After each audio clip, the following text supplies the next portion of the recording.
The next topic, which is a major theme of this chapter, is the concepts of supranationalism and devolution. And I want to introduce a couple of terms here. One is centripetal forces. These are forces that kind of bind people or countries together. They promote greater amounts of integration. And they also promote what's called supranationalism, or these are cases where countries, especially smaller countries, band together and work together to achieve common goals. Europe also experiences what are called centrifugal forces, like a centrifuge, where you have something spinning and things are kind of being flung away or pulled apart. So centrifugal forces are those that tend to pull countries apart in one way or the other.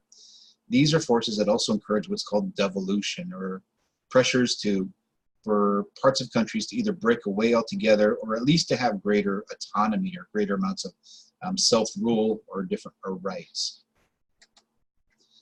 So let's start with supranationalism. And the best example of supranationalism in Europe is the European Union. This is showing the flags of the different countries and the flag of the European Union. This is an economic union with 28 member states and about 500 million people with all of the countries that are combined into the European Union. And the idea, and I'll actually include a separate video that talks a little bit more about the history of the European Union, its purpose, and more about the details. But just I want to highlight that it didn't start as the European Union. There was a few smaller agreements that happened at the end of World War II. One was called the Benelux Agreement. Benelux is a shortened name for three countries: Belgium, Netherlands, and Luxembourg. And so these three small countries, which we'll see in the map in a moment, started to work together at the end of World War II. This evolved into what was called the European Coal and Steel Community, where at the end of World War II, that countries that had been fighting against each other were now banding together and creating agreements to share and trade in coal and steel in Europe. So here is a timeline from the book. Some of the early things include the Benelux Agreement, which was signed in 1944 and then completed a bit later. And another early element of supranationalism that really helped to spark it along was support from the United States through what's called the Marshall Plan. And the Marshall Plan was a massive infusion of capital and loans and money to European countries to help support their economies, which were devastated at the end of World War II. Now, this wasn't just out of kindness. This is during the Cold War, which we'll talk about more, but essentially the United States was trying to prop up allies in Western Europe against they feared that Russia, or the Soviet Union at the time, would expand further into Europe, and this was meant to deter that by helping to support the economies of European countries. So these are a couple of the early things that happened. We won't go through all of this, but I do want you to know some of the beginnings, like the Benelux Agreement, the Marshall Plan, and so on. Another element of supranationalism in Europe is a common currency called the euro. And the euro, wait, let me actually go back for a second. One thing about the European Union, and we'll see this on a map in a moment, is that not all countries in Europe are part of the European Union, but most are. But there are a few exceptions, and there are some recent changes happening that we'll discuss with something called Brexit. So again, back to, let's down a bit. Another example of supranationalism is a common currency called the euro. Essentially, this is a European dollar, and when it was first kind of proposed and developed, its value is actually €1 was equal to $1, and that's changed over time. But this is a common currency that's used through most of Europe. Not all countries use it as their primary currency. So, for example, the United Kingdom doesn't, and some countries in Eastern Europe, which are new to the European Union, do not yet use it. But a couple of elements that we talk about: the Federal Reserve in the United States, and there is something comparable in Europe called, they have a centralized bank, but because we're talking about multiple countries and not just one, like in the case of the United States, this tends to tie many of their economies together. And I'll post some videos that talk about why that can be an issue.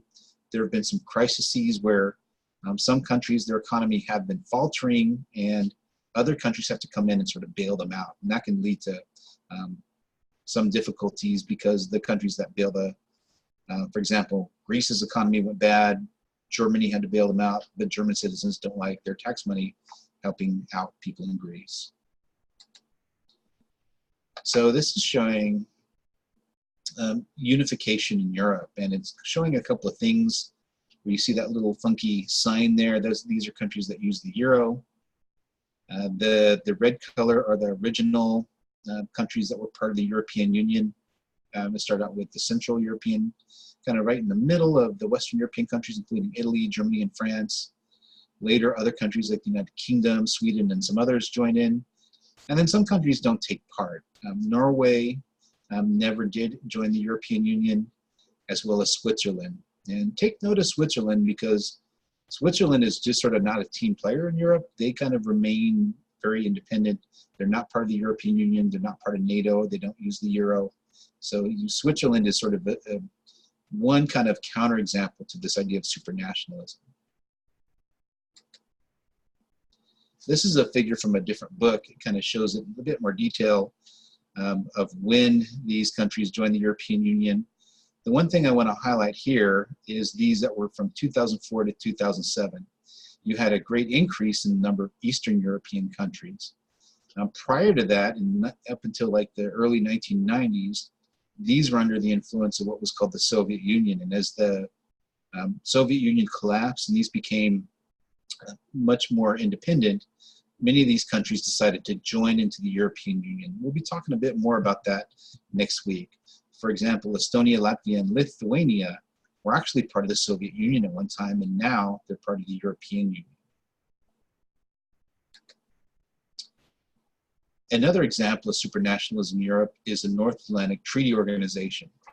And this is a political and military alliance of 28 countries, not the same 28 as the European Union, by the way, and it actually goes beyond Europe because it is a military alliance between Western European countries mostly, the United States and Canada. By the way, down here, this is French Guyana. That's why this is lit up. That's part of France. So it is essentially Western European countries and a few Eastern European countries too, and the United States and Canada. And I'll show a video that explains a little bit more about NATO, but NATO is another example of supranationalism. Here's a better view of these NATO countries. It also includes the country of Turkey, which lies kind of right in between Europe and the Middle East. So these are the original countries that were part of NATO: Norway, United Kingdom, France, Italy. Later, others joined after that, including in Central Europe. And there are some ones that are candidates or potential candidates like Ukraine, but that's controversial. We'll talk a little bit more about what's happened in Ukraine and why that may be a difficult thing. You have part of Ukraine which might want to join NATO and part of Ukraine which does not. It's more aligned with Russia. Okay, so let's move on to this figure here. This is a figure showing devolutionary pressures around 2016. And it pretty much applies today as well. The areas that highlighted in red are areas that either want to all out break away from a country or at least want to gain greater amount of autonomy. I'm going to highlight just a few examples. This is Catalonia in Spain. Catalonia actually held a vote a couple years back to actually leave Spain. It didn't really work out. It was declared illegal by the Spanish government, and they weren't able to leave after all, but they actually voted and passed a referendum to leave Spain, but which didn't really work out for them. You also have devolutionary pressures this is the Basque region. This is a region with people who have their own language and culture between France and Spain. Here in the United Kingdom, it's the United Kingdom of England, Scotland, Wales, and Northern Ireland. So in Wales and Scotland and Northern Ireland, there are pressures for them to maybe break away from the United Kingdom, especially in light of what's called Brexit, which we'll discuss in a moment. A couple of other terms that are related to this idea of devolution and apply mostly in Eastern Europe is a concept of a shatter belt.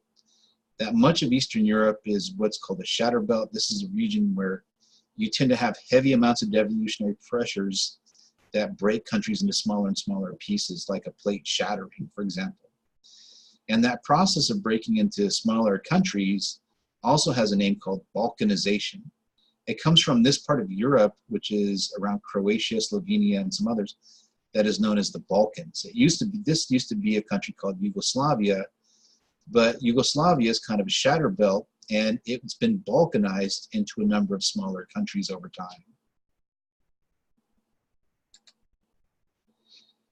So this is a figure showing the situation in Europe prior to World War I. You had some large empires like the German Empire, the Austro-Hungarian, and some others. At the end of World War I, you had a division of some of these large empires, especially the ones that lost the war, into smaller and smaller countries like Yugoslavia, which is now broken into even smaller countries, and some others. So this is another way to maybe look at it, that in the 1830s, you had the big Russian Empire, Austrian Empire, and what's called the Ottoman Empire. And at the end of World War I, this here broke into smaller countries like Yugoslavia, Hungary, Czechoslovakia, Poland. And currently, you have Czechoslovakia is broken into Czech Republic and Slovakia. Yugoslavia is broken into Slovenia, Croatia, Bosnia, Serbia, and a couple of others. And so the idea is that you're taking these kind of big entities and they're breaking into smaller and smaller entities. That's called balkanization.